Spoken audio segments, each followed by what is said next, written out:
What's up, foam fans? Today I'm making the Hope blade from Monster Hunter.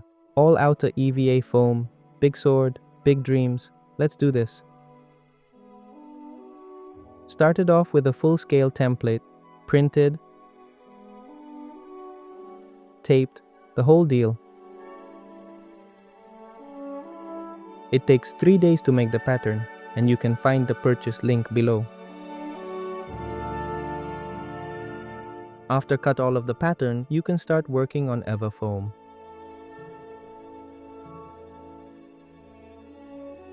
I'm using 10mm EVA foam sheets for the base. Laid the template on top and traced it with a silver pen. Always shows up nice on black foam. Cutting it out with a super sharp utility knife.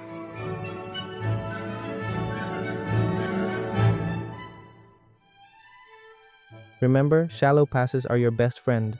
Don't hulk it in one go. I used 3mm plywood to make the sword tip. It's important because it helps the sword tip handle the weight.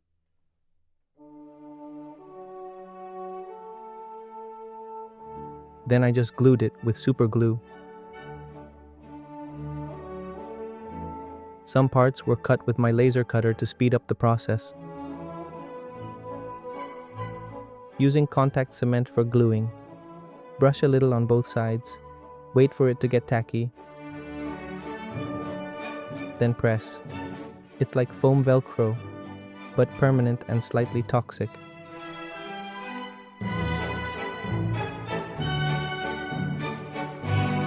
Now the plywood tip pieces are glued together too.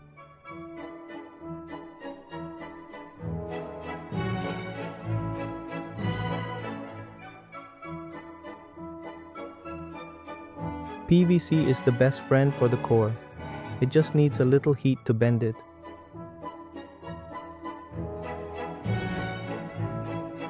Then I used hot glue to attach the core and pressed it firmly to make sure it stuck. Hot glue isn't as strong as contact cement, but for details like this, it's perfect. After gluing the parts behind the blade, our sword base is ready. Alright, moving on. First I'm making a bevel mark using a caliper and a silver pen.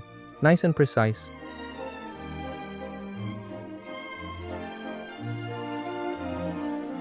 Time to cut. I'm beveling the blade using a sharp cutter. Beveling thick foam is a little bit tricky. Just go slow and stay patient.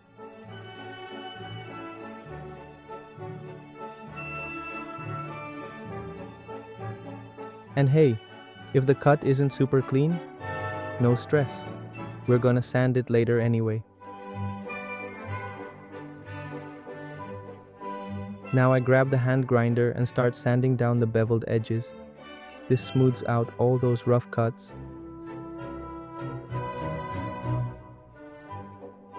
Pro tip: go slow and wear a mask. Foam dust is no joke.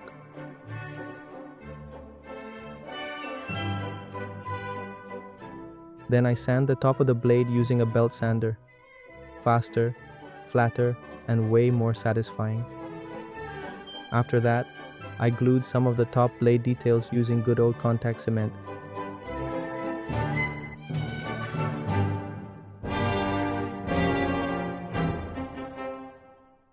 This stuff holds like magic once it's set. Now for something a little spicy. I'm using a soldering iron to add details along the blade edges. It's like drawing but hotter. To make the soldered details stand out even more, I use a cutter to slice between the lines. Adds more definition.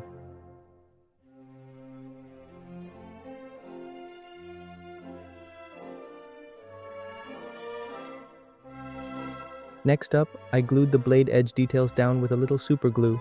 Fast, strong, and ready to move on. Grabbing the Dremel now, I carve in even more small details. This part really makes the blade come alive. Now, working on the handle, I made the base shape and carved in the designs using, you guessed it, the soldering iron again.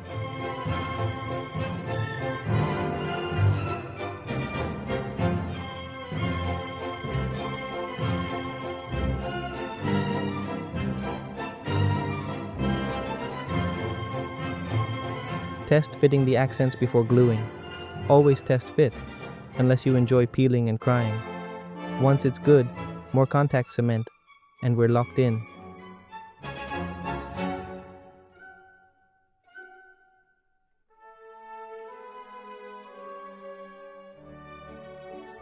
And there we go. The base build is done.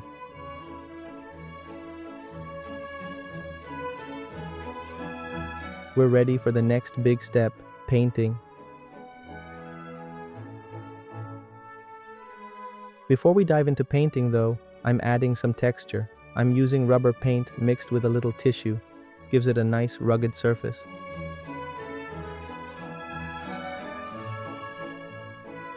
Wrap the handle with 2mm EVA foam. Makes it comfy to grip and looks super clean. Time to seal it up. Heat gun first. Warms up the foam, closes the pores a bit. Now for the fun part. Coating the entire sword with rubber paint. This seals everything and preps it for color.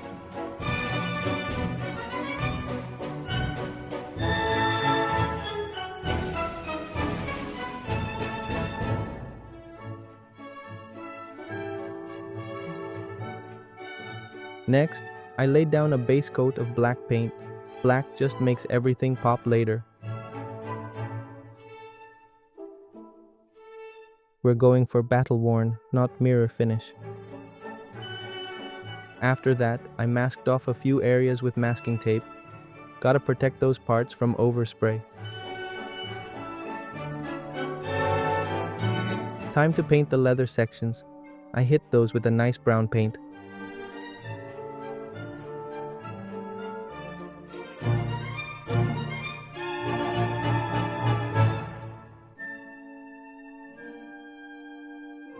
Once the brown's dry, peel off that masking tape. Always satisfying.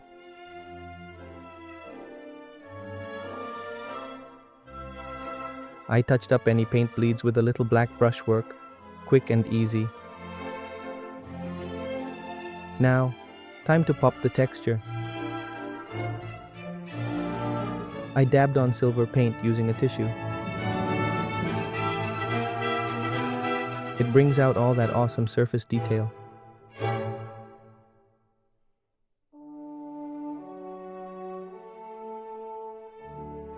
Then I weathered the leather parts with a mix of black and green acrylic.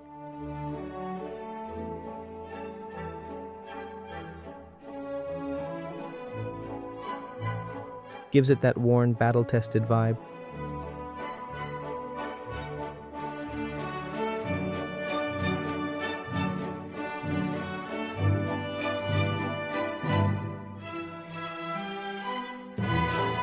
I did the same weathering trick on the handle too. Gotta keep it consistent.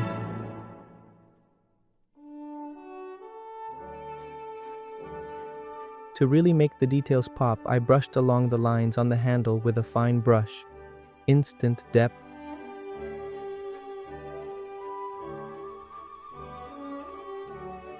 After that, I broke out the airbrush and added shadows around the entire sword.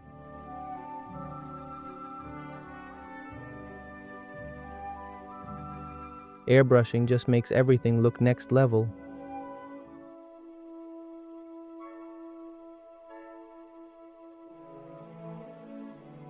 For the blue accents, I masked the lines and painted the blue carefully with a brush.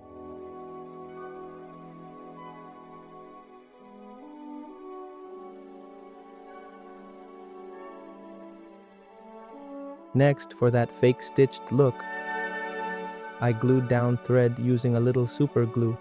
Looks clean and adds realism. Final touches now. Brushed on some more silver acrylic for extra highlights. And darkened a few spots with black acrylic to bring back some shadow. I glued on the gold button details with super glue.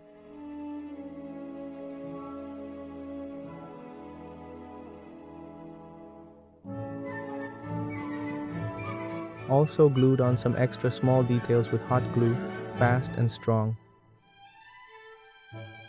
And finally, time to coat the whole prop and seal it up nice and tough.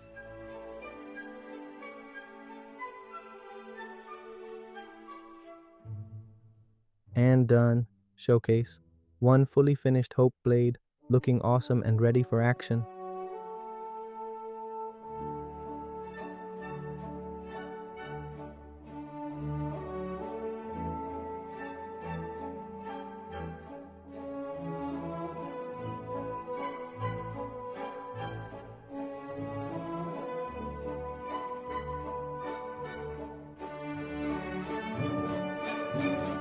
Thanks for watching this video. You can support me by likes, comment, or purchasing my pattern. Link in description. Comment what we need to build next.